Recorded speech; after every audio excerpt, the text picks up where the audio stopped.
The bunny just hopped by. I said the bunny wants to hear the Dhamma. Okay.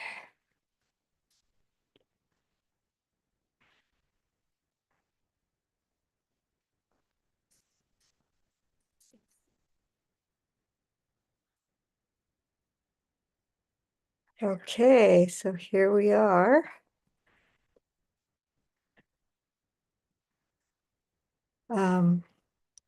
So today we're going to discuss a sutta that talks about not only the four immeasurables or the Brahmā Vihāras, the divine abodes, but it also talks about the awakening factors. And it's an interesting sutta because it's often the Buddha shows how everything is interconnected in the teachings. They're mutually supportive and important on the path. So we can explore that. This the best to my understanding of what the sutta is trying to tell us. So we can start with Namo Tassa, and then we can start looking at the sutta. Namo Tassa Bhagavato Arahato Samma Sambuddhassa. Namo Tassa Bhagavato Arahato Samma Sambuddhassa. Namo Tassa Bhagavato Arahato Samma Sambuddhassa. Buddham Dhammam Sangham Namasami. So I'm going to share the sutta now.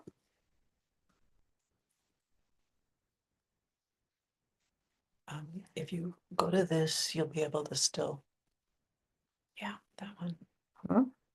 And do share at the bottom. Was good. Yeah. Okay.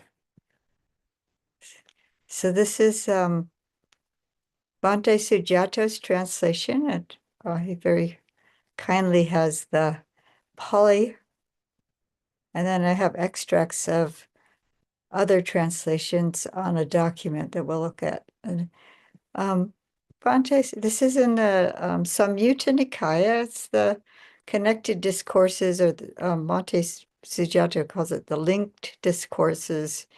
And I forget, there's like, I'm used to connected discourses because of Bhikkhu Bodhi's or Bhante Bodhi's translation that's been around for some time. But linked, the idea of these discourses is they're grouped in subjects. So they're linked or connected by the subject. And this is in the Samyutta, the Bojjhanga Samyutta. So the connected or the linked discourses on the awakening factors. So this is Metta Sahagata Sutta. And this has been translated as full of love, but it's also understood as accompanied, I think is the other translation, accompanied by loving kindness or metta.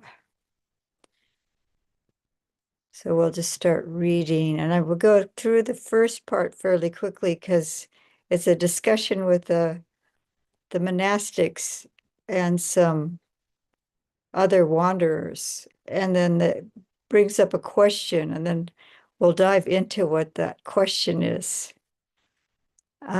with a little more detail, but we'll just kind of read through this first part. At one time, the Buddha was staying in the land of the Kolians, where they have a town called Halida Wasana. Then several mendicants robed up in the morning and taking their bowls and robes entered Halida Wasana for alms. Then it occurred to them, it's too early to wander for alms in Halidawasana. Why don't we visit the monastery of the wanderers of other religions? So there were parks on the outskirts of town where the wanderers would gather, all the ascetics and wanderers. It was just a place where they could reside temporarily.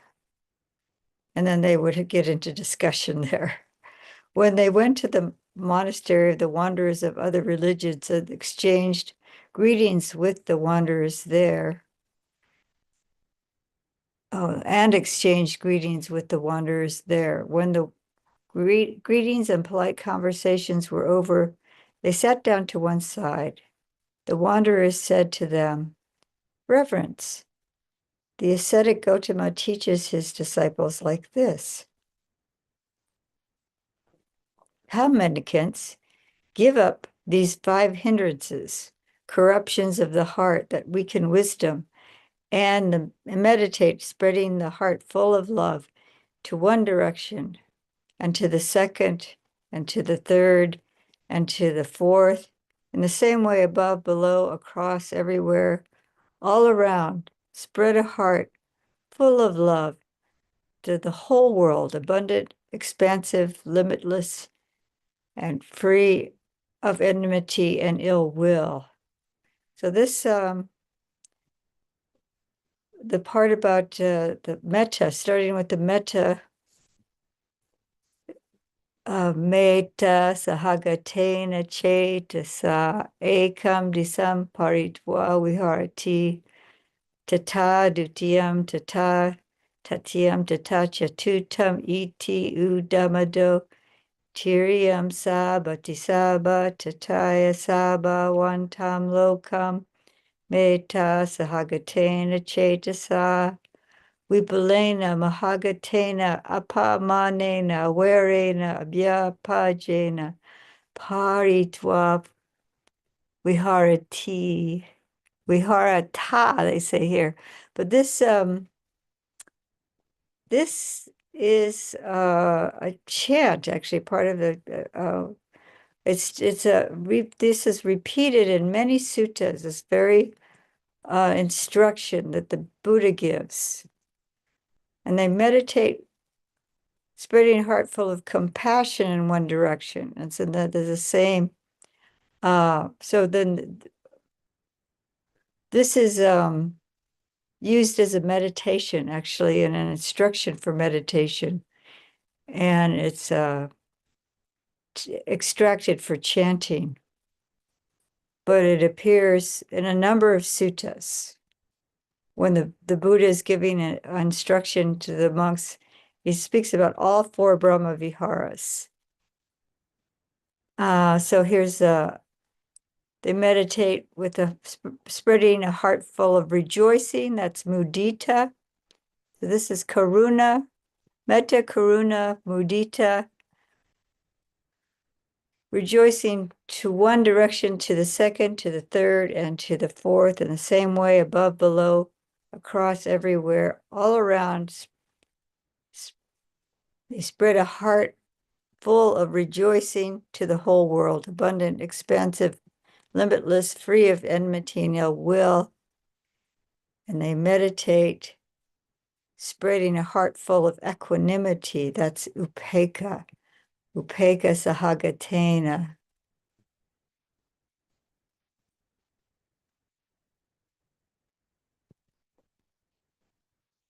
Mentally balanced, full of equanimity is how he's describing it here.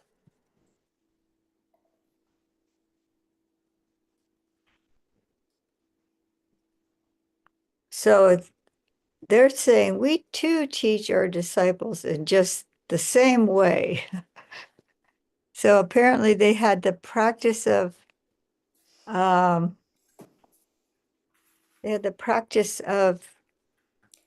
developing the 4 Brahmā Vihāras. Other ascetics had that same practice. And then they also had practice of abandoning the hindrances. So they're saying, what is the difference? Why, how, aren't we just the same? And so the Buddha's disciples, it says, those mendicants neither approved nor dismissed that statement of the wanderers of other religions. So they didn't know how to answer the question. So they didn't just venture to make up a reply. So they got up from their seat thinking, we will learn the meaning of this statement from the Buddha himself.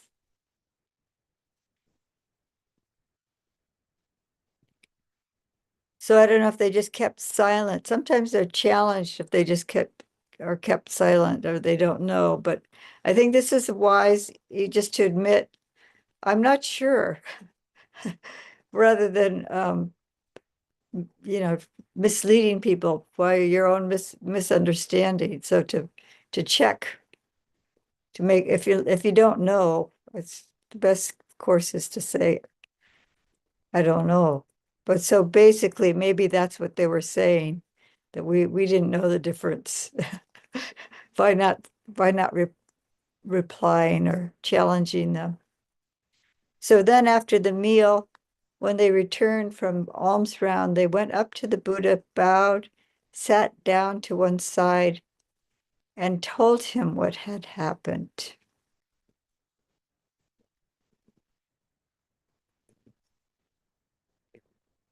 So this is that's very ellipsed. You can see there's a lot of poly here. So it's just the whole thing. They just repeated the whole thing to the Buddha that the wanderers had told them.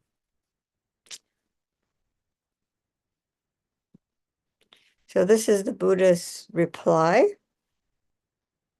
Do you want to read the Buddha's are you some?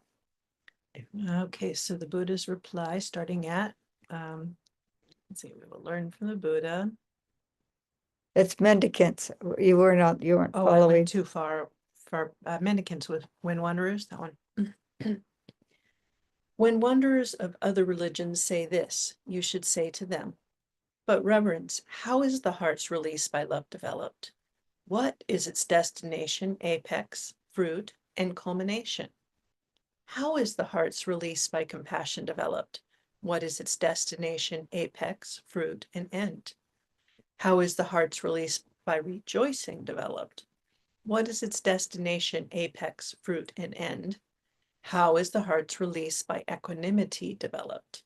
What is its destination, apex, fruit, and end?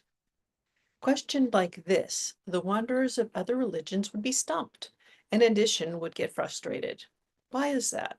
Okay, so we stop there. So then, so one method when a person asks a question is to have a counter question.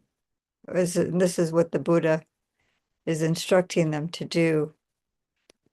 But then they probably don't know the answer to this question either. So so you have to know what the destination, why are you abandoning the hindrances, and why are you developing the four Brahmā Vihāras? What is its fruit? Is this kind of destination, apex, fruit, and culmination? These words have kind of subtle differences, but Well, it's also on the side of how do you develop it? Because I think a lot of people do start with metta practice. I know I did. Let me just put it that way. I started with metta practice. And as I was going through it, it was a bit warped. It wasn't really in alignment with all of the awakening factors, and it was harming me in a way because I wasn't picking it up rightly.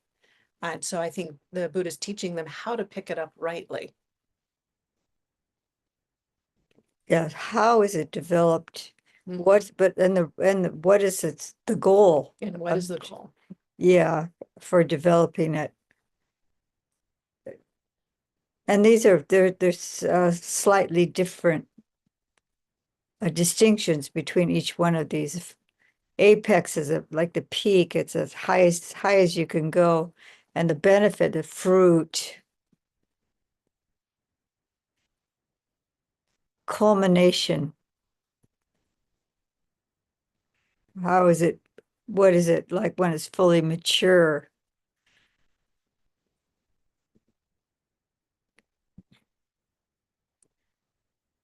So they're not going to know the answer.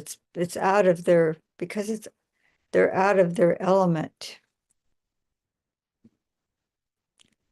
And then the Buddha makes this statement. Do you want to read the statement? Could you read the statement? Because let's see, because they're out of their element. I don't see Yeah, that's it. yeah, I don't see anyone in this world with its gods, maras, and divinities, this population with its ascetics and Brahmins, its gods and humans, who could provide a satisfying answer to these questions, except for the realized one or his disciple or someone who has heard it from them. And how is the heart's release by love developed? What is its destination, apex, fruit, and end? It's when a mendicant develops the heart's release by love, together with awakening factors of mindfulness, investigation of principles, energy, rapture, tranquility, immersion, and equanimity, which rely on seclusion, fading away, and cessation, and ripen as letting go. Okay, so here we have that word, metta sahagatang. And earlier it was full of love, sahagatena as an adjective. But when it's together with, but there's also accompanied by, and then right after, immediately following. So I think it has some kind of a nuance with that the Brahmā Vihāras, either like in tandem, well, one after the other, or, back and forth. And then also developing the enlightenment factors in conjunction or together with them very closely. But I think I've been trying to ponder how this would actually work. And we'll get into that a little bit more when we start looking at I've got the document that'll explain a little bit more. When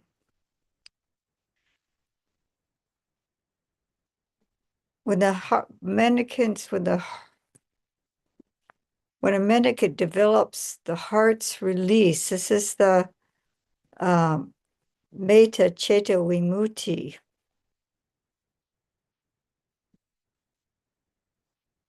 So it's right up there.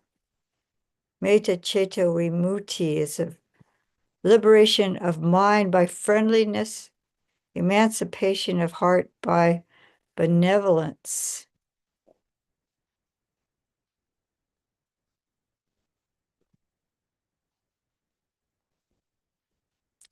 And together with the awakening factors, mindfulness. So I think you would develop this heart of loving kindness, and you can use a metta as a mindfulness practice. Just the awareness of kindness in all your activities and towards all beings. It's a form of mindfulness, but not the kind that would lead you to complete liberation, which the awakening factors do.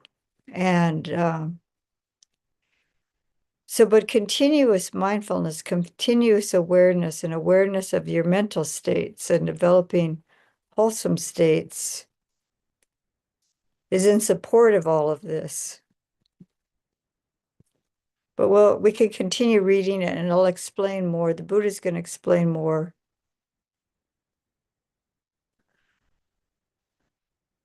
There's the awakening factors rely on seclusion, fading away, cessation, ripening, and letting go. And these have appeared before in suttas. This is especially in association with the awakening factors.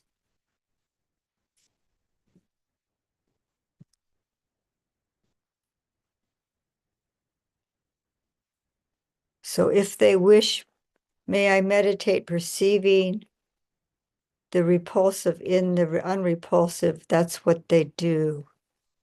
So after really being accomplished in metta, citta, vimutti, and working with the awakening factors, they have this ability to see, to perceive this really, really clearly. This is called repulsive in the perceiving the repulsive. It says recognizing the unpleasantness. And that may be, it's not as strong as repulsive. I don't think the Buddha is recommending that we are averse to anything. But this is to overcome lust or greed. So with anything attractive and agreeable or not agreeable, disagreeable, may bring up a feeling of strong desire or lust, especially for monastic. We want to avoid sensual lust. We could ruin our career as a monastic. If they wish, may I meditate perceiving the unrepulsive in the repulsive. So here again is something that's unpleasant for us. We balance our minds. It's all about balancing the mind. So this patikula is the disagreeable or unpleasant. So a sound is someone's voice is annoying to me, or a sight is and I start getting irritated and angry, and so this is not skillful. So can I balance the mind, especially with another person? There's some habits they have that are annoying me, but then I can balance my mind by seeing the more agreeable aspects. And this is a skill that's supposed to, if you really master, it's supposed to be a real attainment if you can really master the skill, where the mind gets into balance very quickly. So I understand from commentarial description of this. If they wish, may I meditate perceiving the repulsive in the unrepulsive and in the repulsive. That's what they do. So now the mind is like being able to see. It's just this is a little bit of different practice, it seems, and I'm not both the repulsive in the unrepulsive and in the repulsive. So just seeing it simply as it is, but I think it's not to be disturbed by it. The mind is still in balance.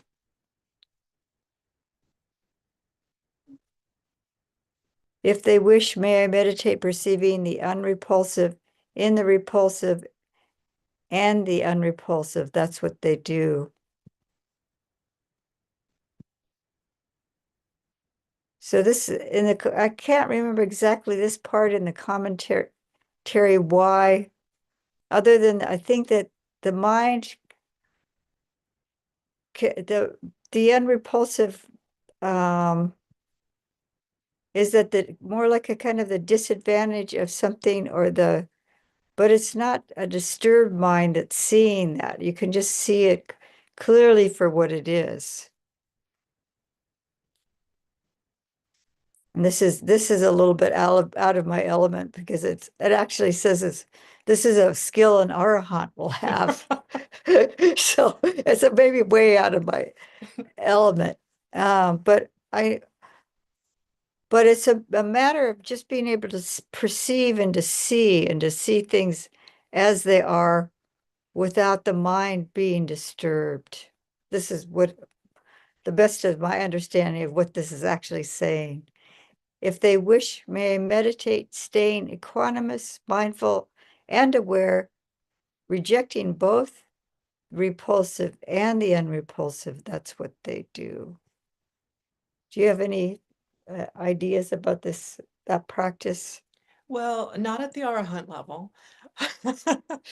However, at the Patujana level, definitely, I think in our day-to-day world, we can apply these with when as you said, the body that might be attractive, I consider the unattractive features.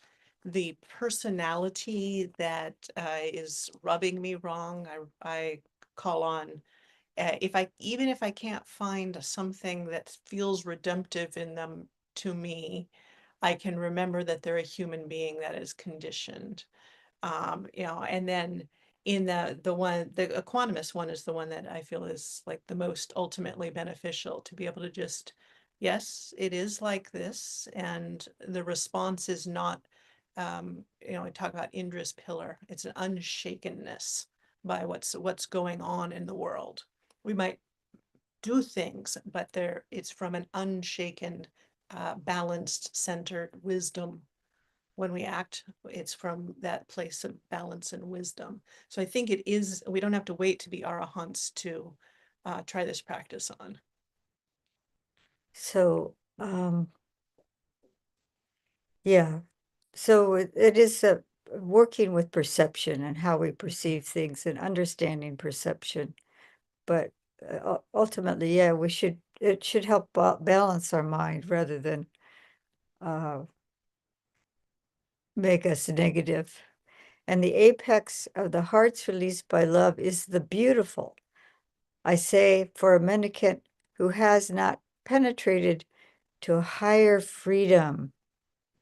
So if you are working with the Brahmā Vihāras, but particularly the beautiful state of mind that comes with metta, the mind itself becomes beautiful. This is how I've heard it described. But also, if you think about ill will, which is the opposite, that's a really ugly state of mind.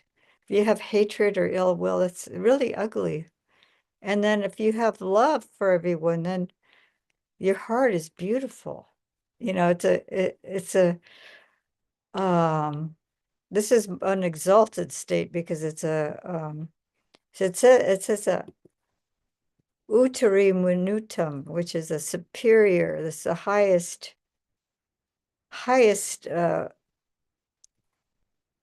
state. If they haven't reached a higher state, if they haven't reached arhantship, then this the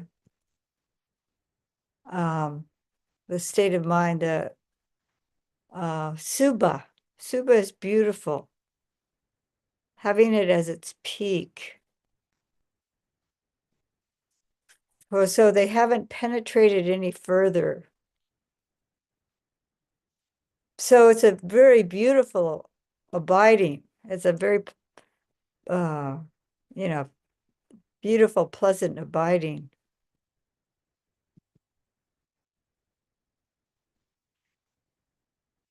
And so they're going to repeat with the other Brahmā Vihāras. The Buddha is going to repeat working with the Brahmā Vihāras with the Bojjhangas. And how is the heart's released by compassion developed? What is its destination, apex, fruit, and end? It's when a mendicant develops the heart's released by compassion together with the awakening factors of mindfulness, investigation of principles, energy, rapture, tranquility, and immersion. And equanimity, which rely on seclusion, fading away, cessation, ripening, and letting go. This is the whole awakening process that happens.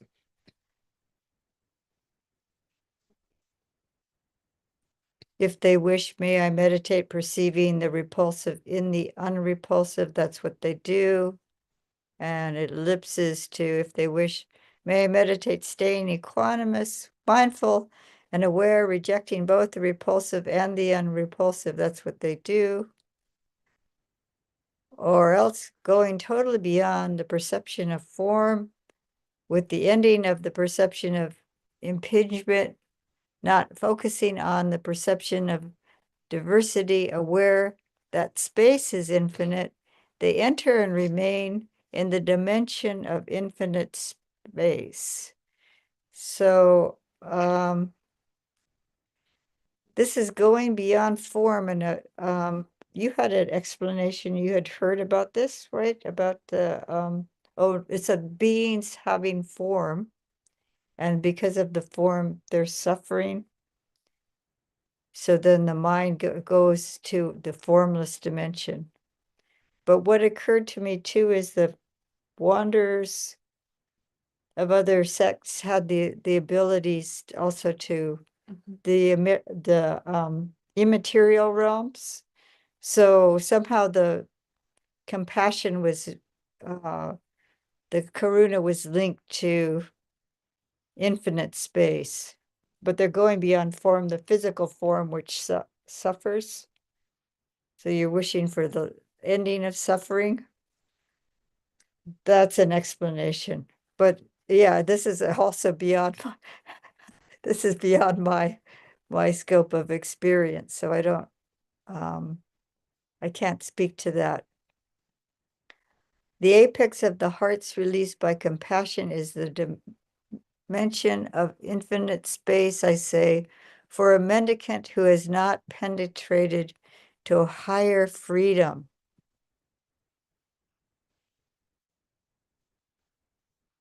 So that again would be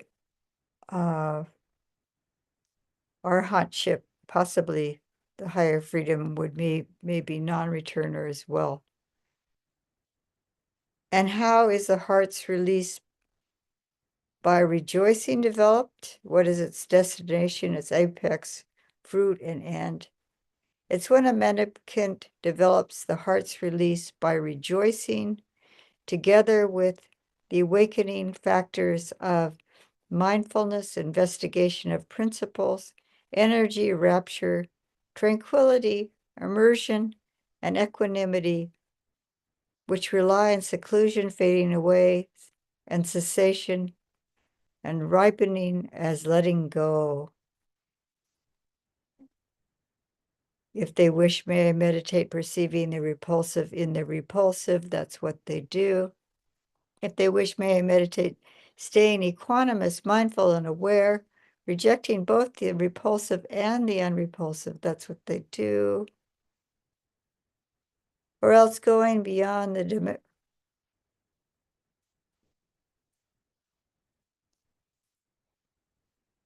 okay,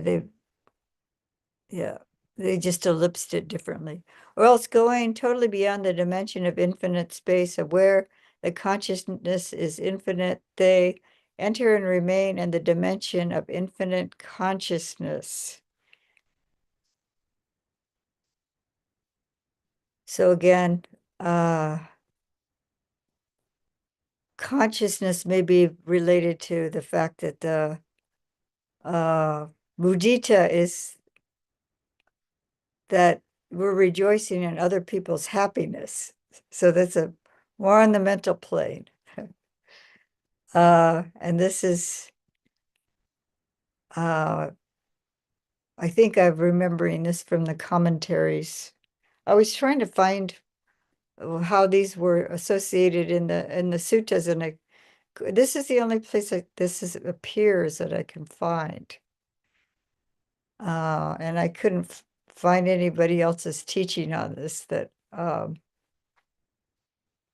I knew, so I could have a sense of who I was listening to. So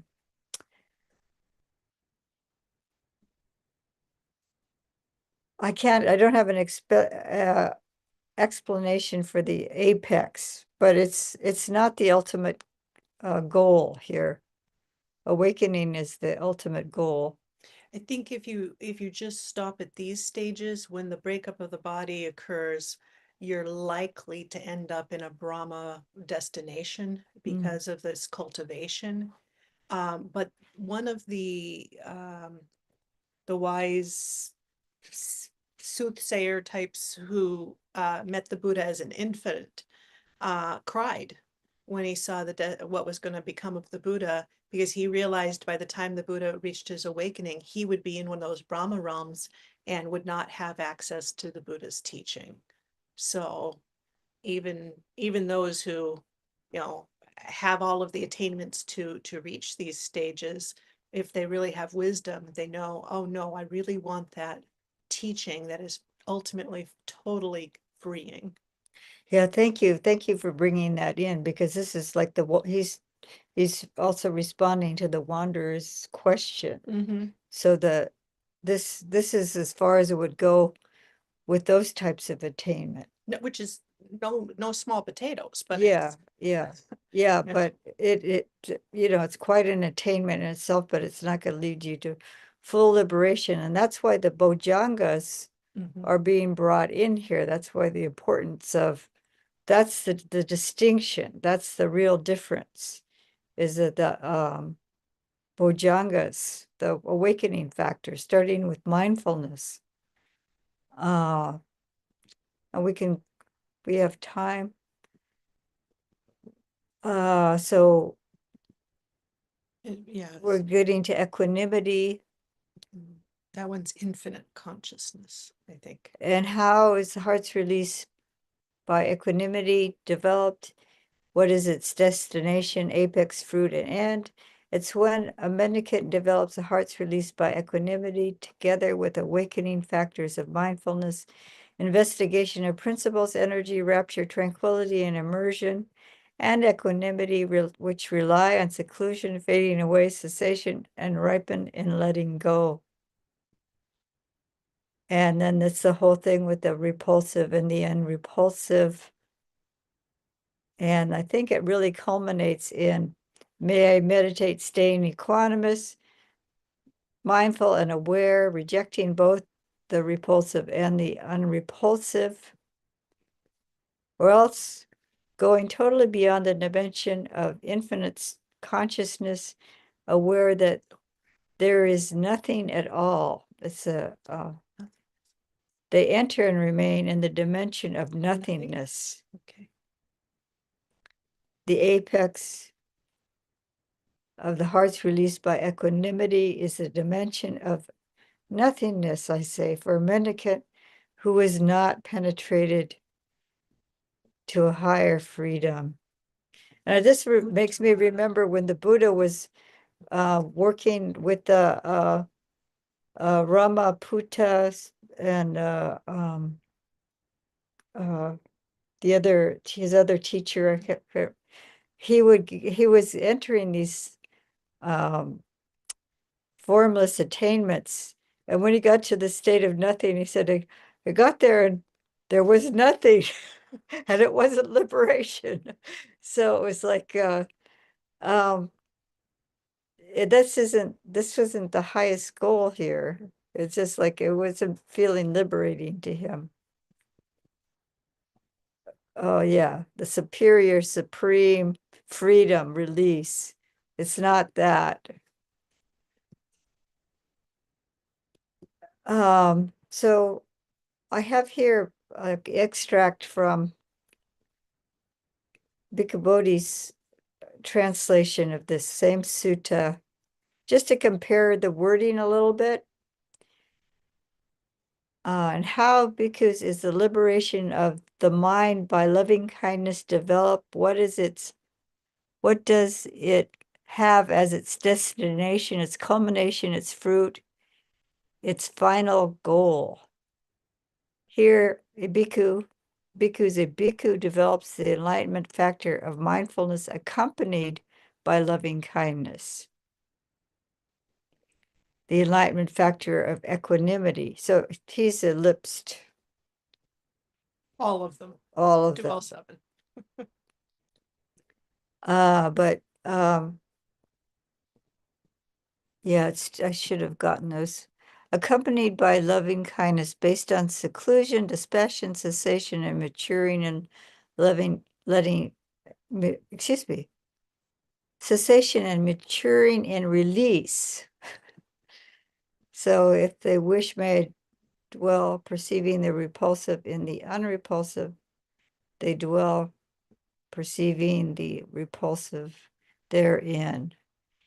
If he wishes may I dwell perceiving the unrepulsive in the repulsive, he dwells perceiving the unrepulsive therein. If he wishes may I dwell perceiving the repulsive in the unrepulsive and the repulsive, he dwells perceiving the repulsive therein. If he wishes may I dwell perceiving the unrepulsive in the repulsive and the unrepulsive, he dwells perceiving the unrepulsive therein. If he wishes, avoiding both. See, I like this better than rejecting. Avoiding both the unrepulsive and the repulsive, may I dwell equanimous, mindful, and clearly comprehending. Then he, she, they dwell therein, equanimous, mindful, and clearly comprehending. Or else they enter and dwell in the deliverance of the beautiful, because the liberation of mind by loving kindness has the beautiful as its culmination, I say, for a wise bhikkhu here who has not penetrated to a superior liberation. So there's a temporary liberation of mind and all these attainments, but it's not complete, and it's yeah, you might end up in a Brahma realm rather than in a realm where you can do further work for complete liberation of mind. So I have the this I just cut and pasted out from the dictionary. We've already looked at this, but metta is can be friendly, benevolent, kind, goodwill towards others, friendliness, kindness, and then the saha is mutual, in common, with, together, accompanied by, right after, immediately following. So this is how are we working with the Brahmā Vihāras? Accompanied by the enlightenment factors. So if we have sati, yeah, they can be interwoven. And the remembering, sati is an aspect of sati is remembrance. So remembering to have this heart of loving kindness in whatever we do. And I think if in our daily lives, if I'm working with metta, even like going, how I open up the door, I take the door handle carefully and I turn it carefully and I open the door carefully and shut it carefully instead of like getting in a hurry and slamming around. And so this is a sense of care for myself and others around me and just taking care. So together, so this mindfulness, this awareness of loving kindness and doing things with care I mean, it can be it can be interwoven. Well, yeah, I mean, you can mindfully and robotically open the door, which might just have the mindfulness. But when the heart is warm and you're also remembering you're in relation with those around. So I know Ayasuvijana is meditating. So my heart is warm as I do that act of closing the door with a gentle manner. That's where the metta and the mindful integrate. And it feels good. It just feels good. Saying kata is gone, went, become in a certain way, being in some state. I think that's at the state of the mindfulness or the state of loving kindness. But I think also if you're getting into really deep states of meditation, then it does take a different form. It's not the same kind of mindfulness as mindfulness of breathing or other types of meditation. Sure. So this is I have those words again: unpleasant, disagreeable, repulsive, and then perceiving of agreeable, regarding. And I think that switch to when you're doing a metta bhavana and metta practice and you're metta bhavana on your cushion, but then when you're out in the world, to be able to get that switch of perception to see, I say, because somebody maybe could be perceived as repulsive on the street, and but that quick switch of, oh, another human being, another being that's deserving of love, very quickly. So it's just a training in perception. And here I have Ajahn Tanisaro's translation. Some people are used to the way he's translated. He was the first translator of the suttas. But the suttas that I read were translated. First ones I read were translated by Ajahn Thanisaro. So I kind of got used to how he translated things. And then I got used to Bhikkhu Bodhis, and now I'm getting more used to Ajahn or Bhante Sujato. But you kind of have to learn how the translators translate and what actually makes sense to you, what touches your heart more. Sometimes the choice of words that a translator uses helps clarify things. And other times I get confused by it. So this is why I love to cross compare. So there is a case when a monk develops mindfulness as a factor for awakening, accompanied by goodwill. So this is a different, he's taking the awakening factor first. He's developing mindfulness for an awakening factor, and it's accompanied by goodwill, dependent on seclusion, dependent on dispassion, dependent on cessation, resulting in letting go. He, she, they develop analysis of qualities. This is Dhamma Vicaya. And Bhante Sujato had a different, it's a investigation of principles, I think. So he says that, so the qualities that the dhammas, the really examining the mental qualities as a factor. So you could examine the metta, actually, as a factor of awakening and persistence. So then the energy aroused to maintain our the Brahmā Vihāras. So this is helping. When I look at this one, it helps how they could integrate persistence as an awakening factor, and then rapture as an awakening factor, and then certainly that joy that comes up with the metta bhavana, and that fuels your path if you have joy on the path.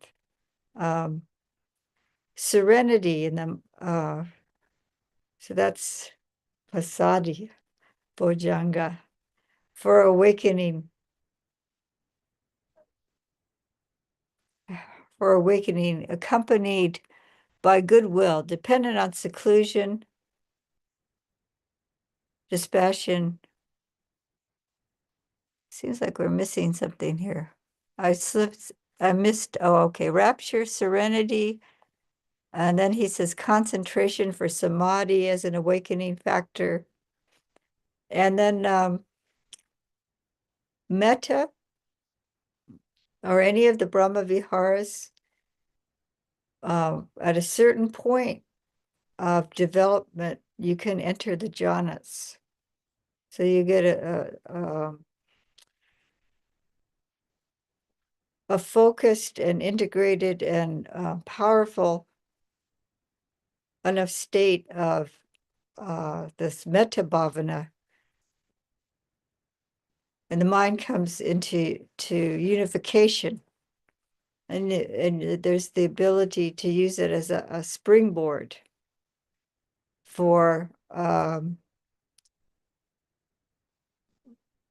entering the jhanas. So Bhante Gunaratana also has a going back between working with the metta bhavana, calming the mind, abandoning the hindrances, using metta, especially ill will. If you're aversive type, this is really helpful. Once you abandon the hindrances, using the Brahma Viharas, or particularly he uses metta to calm the mind, to bring the mind to unity, and then he goes to breath meditation and uses then to entering the jhanas for mindfulness of breathing. So there's different ways of working and different depths. And then equanimity, of course, like I was saying, that the working with the Brahma Viharas will bring your mind to equanimity if it's done right, if it's practiced well. So equanimity is a factor for awakening, accompanied by goodwill, dependent on seclusion, dependent on dispassion, dependent on cessation, resulting in letting go. And then he has the whole thing about the loathsome and the unloathsome. Here, that's how he translates the word pati. What is it? Pati. I don't have it memorized. Patikula? Yeah, patikula, right. And then the other one is apatikula, in the presence of what is loathsome and what is not, he wants, if he wants, in the presence of what is loathsome and what is not, cutting himself off from both, he remains equanimous, alert, and mindful. Or else he may enter and remain in the beautiful liberation. I tell you, monks, awareness released through goodwill has the beautiful as its excellence in the case of one who has not penetrated to a higher release.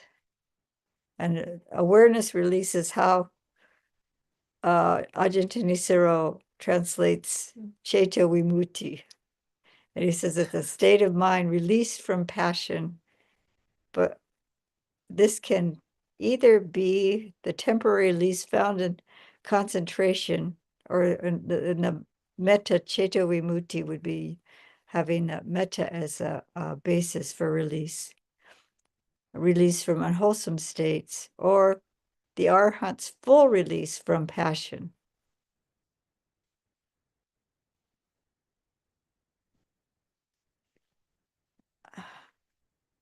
So I don't know, we have time to get into other extracts here. Maybe we should see about questions. I know this is a lot of material. So if anyone here I can end the screen share. And hello, welcome. Susan and John. John has a question, it looks like. You'll have to unmute, yes. Hello, IS. Thanks for the sutta sharing today. You're Happy Tuesday. happy Tuesday. Okay. So I have a question about mudita. Yes. So if I encounter people and they have something that I feel like I was denied in my life, how can I cultivate mudita for them? Oh, they have what you want? Or Basically, yeah. I've been denied something and they have it. Yeah, so this is the importance of mudita is that it's a rejoicing in other people's good fortune. It's also if it's justly, there's a little caveat, justly acquired. You're not rejoicing if somebody's a criminal and they have all this wealth. You wouldn't use them as an object for mudita. You might have compassion instead. So you might, it depends on the situation. If a person is rightfully they've rightfully earned something uh through their own effort, then rejoicing in their fortune counteracts jealousy. So or an envy. And so you could try with maybe it's rather than if you want to develop mudita, it's just like any other of the Brahmā Vihāras. Work with what's possible for you to start with. Like I see the children playing and I feel mudita for them that they're having a good time or something like that. Just so, something that would bring my heart up, mudita is kind of like the ideal of is like a parent, who sees the child's success or your best friend's success or something like that. So then if you're developing mudita throughout the day and just rejoicing in the goodness of, so it also to start out with those you admire, people that you admire and that you rejoice in the fact that they have these good qualities.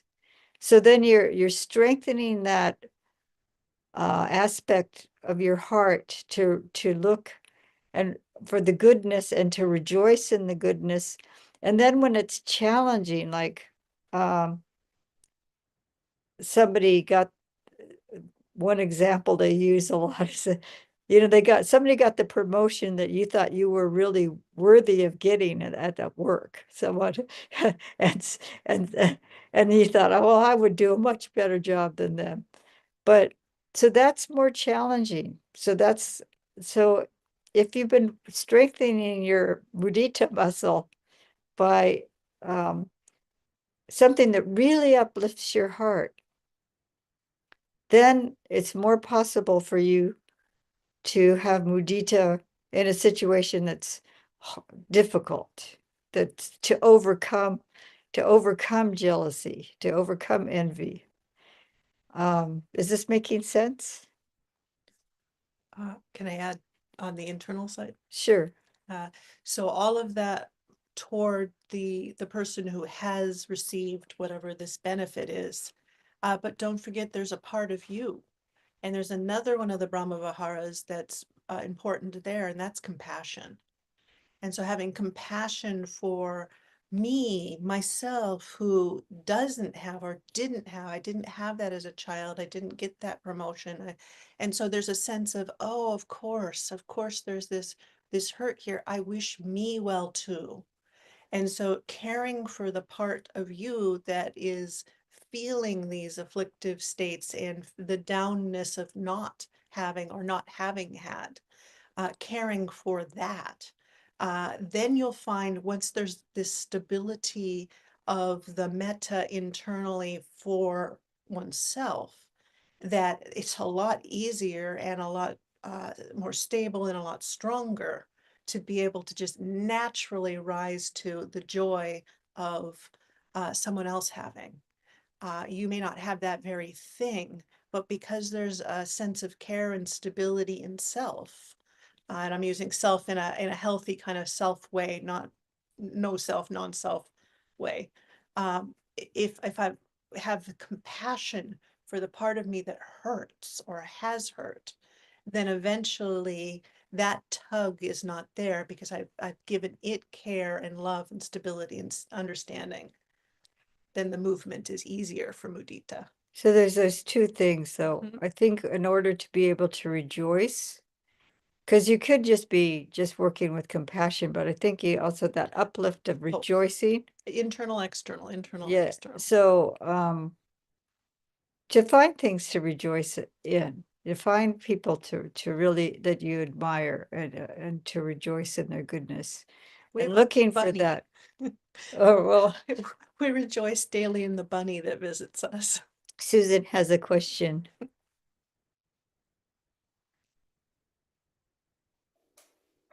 Thank you, Ayaz. And yes, very appreciate the study. And this question, brought up something I'd like to ask. I have noticed, I believe that I see how fortunate I have been, and maybe, I mean, also personally, I'm the only one who sees my whole past.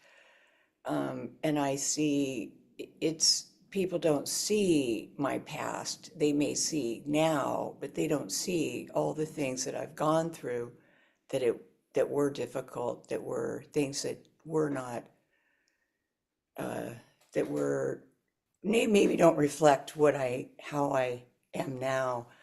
And so I think sometimes I see people can have jealousy, and I've experienced that. I think we all probably have had where people say things where there's a jealousy or a envy, and often they don't know what we've gone through. I mean, how could they?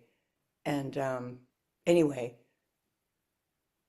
I feel this is something I work with this when I feel it, and I let it go. I just know that it doesn't mean anything. It doesn't matter. Like in my it's just part of the human stuff. And so I see it, and I I just let it go. It's not my business. It's not anything to chew on, and to let it go. There's bigger things happening that I don't know, and don't don't don't ingest it. Um, don't have ill will for it. To Anyway, I feel that's helpful. But if you have any other suggestions for, I do wish metta if I feel for others who have pain, it's probably suffering, and that is brings that up for others, and where I have it in myself. So I'll do some reflections like that, and realize it's in me too, that these things are part of this samsara. But yeah, and I was interesting that I practiced mudita a lot for many years, because I started in the Yoga Sutras, and those teach this, and Uh-huh. they're very helpful. And so it was a lot of that prepared me for Buddhism. Those teachings, very uplifting and brightening of the heart. And anyway, thank you. You're welcome. Yeah. So, the, yeah, that's very astute. Like you're having a compassion for the other people where, because they don't understand your position instead of feeling defensive. And so I don't know that you particularly ask a question, but more that you're able to work through. If you're sensing people or people are verbally saying they're jealous or why do you deserve this or whatever like that, uh, not knowing not only your past in this lifetime, there's a past also. It occurred to me while you were talking, are innumerable lifetimes. So, we don't know the person's past lives too. It seems like things are just laid in their lap, they're born with a silver spoon in their mouth or something like that, and then why didn't I deserve that? Why? So we don't know. This is the thing. We don't know our, most people can't remember their past lives and don't know other people's past lives.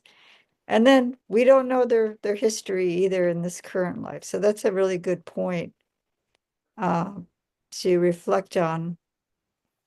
If someone is being critical to us, they don't really know us. It's just a perception they have of us. So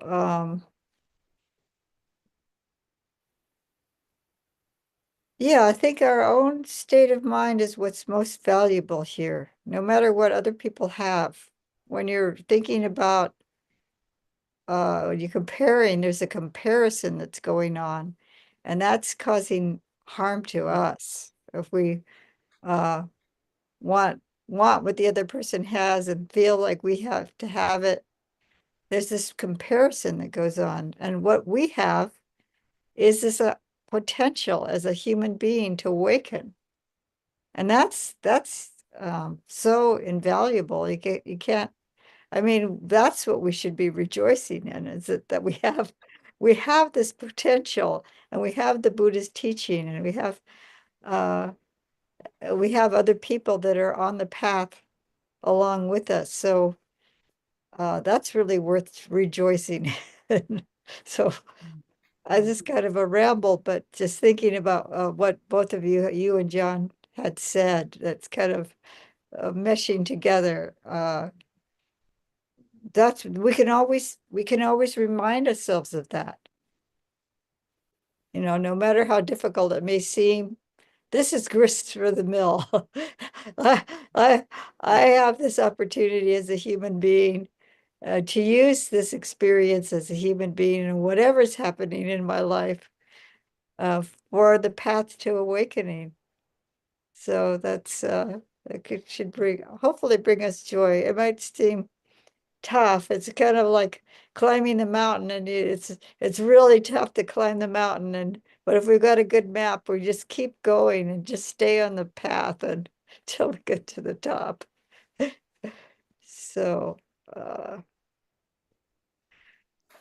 Thank you. you're welcome. So does Alex, do you have anything to to say or to a question? I do have one question, and I'll just preface it by saying uh, the answer to this question won't change my practice at all. But I'm curious to know if is the sutta saying that the Brahma Viharas cannot be used to reach full liberation, that they have their limits at these formless jhanas? Oh, let me, this is what I didn't get to in my document. Oh, In the document, there's they do, there's a sutta. Here, let's screen share for a minute. Oh, and also to say, Sivajana wrote a paper a while back on this, so. Yeah, so here,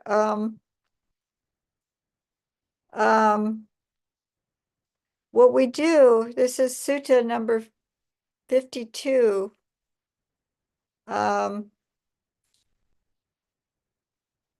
Majjhima Nikaya number 52. when you're doing the metabhavana or any of the immeasurables, you get to a point where you enter a jhana, and then you look back on your experience of the metabhavana. First, the metabhavana, the four immeasurables. In order to really get it deeply into them, you've had to eradicate or at least put into abeyance the hindrances. So this is a liberation in itself. And you feel what it's like to be free from defilements in order to be in these states.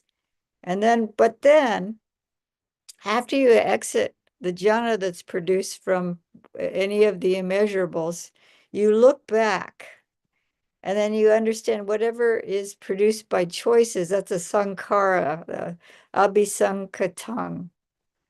I don't know, whatever it's by intentions is impermanent and liable to cessation, and abiding in that they attain the ending of defilement. So you look back on the attainment of the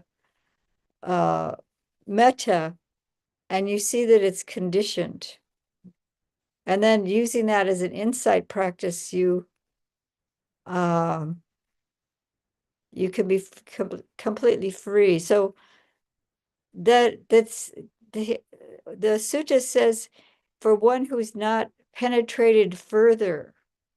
And that's the other thing. So if you're working also with the awakening factors and the Brahmā Vihāras, that's the key. And then, so that's an investigation. The second, there's a mindfulness, and then the second is Dhammavichaya. So you're investigating the metabhavana. So, so yes, you can have complete liberation of heart using the Brahmā Vihāras or metta. I'm going to stop the screen share. So so thank you for asking that question, because we didn't get quite to that point. So and that's the whole purpose. It's a complete path, and all the path, all the teachings are interrelated and intersupportive. So it's good to have a broad view of it, and not to be the beautiful state of metta, but then you look at that beautiful state as conditioned, and then the insight will come from doing that after exiting the jhanic state, the beautiful jhanic state that you've attained from really reaching the peak of that's the peak of the metta, but then the metta is a good object for further insight practice. Yeah. So it's said to be a door to the deathless, one of the 11 doors to the deathless. So that's for full awakening, of full freedom of heart. So maybe we should end here with a YouTube, and then we'll end with the closing, and then we can stay on for a little bit more conversation.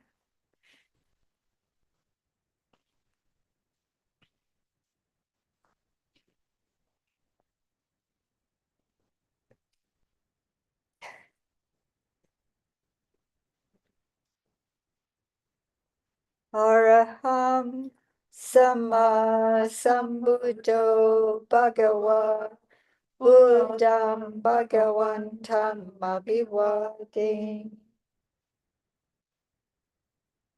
Swakato Bhagavata Dhammo Dhammam Namasami Supatipanno Bhagavato Sāvaka Sangho Sangham Namah.